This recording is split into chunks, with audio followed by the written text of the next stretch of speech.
Ballaragan. 1. Ballaragan was the one and only son of Sally. He was such a little rag bag of a baby that she could think of nothing else to call him, only Ballaragan. She was 45, and would have you know that she had never so much as kissed a man on his whiskery lips. At the time of his birth, it seemed to her, and to others amongst the women, as though she was having a virgin birth. Maybe future pilgrimages would be made to her door. Maybe the townies would come out in their hundreds and scrape their knees round her spring well and ask her for a blessing or two. Sally's mother, Lena, knew better. In fact, she knew the whole truth. And though this daughter of hers was old enough to have a stem of sense in her head, Lena was sorely tempted when she heard of the imminent delivery of this baby, this special virginal birth, to give Sally a few belts of her broken chair leg across her skinny pagan arse. How had this birth happened? It was just when the sun was rising that Sally would be visited by half a dozen poachers on their way back from their nightly visits, lamplighting the rabbits above on the little bald plain. Tired but proud, they were on their way home to spend the rest of the day in bed. They passed by Sally's back window.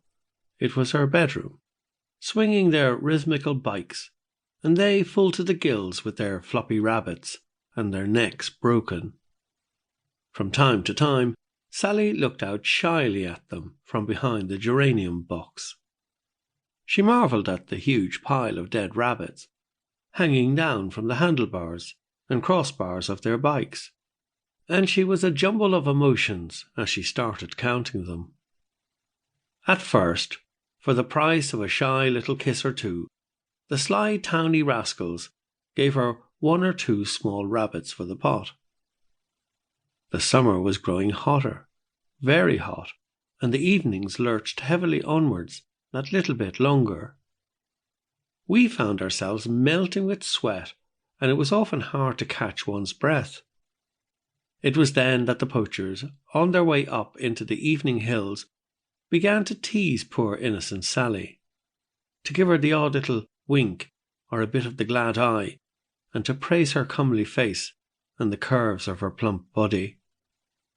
And in time, the brazen heathens, they were asking her to raise her skirts so that they could get a little peep at her knickers. Gradually, they began to introduce her to new and unheard of refinements, so that she followed them out into the dusky fields and into the forest, where she quickly learned about those earth-shaking bodily pleasures. So much so that it frightened the life out of her. The woodland fairies heard her crying out in terror, and then, almost at the same time, cackling with fits of outlandish laughter.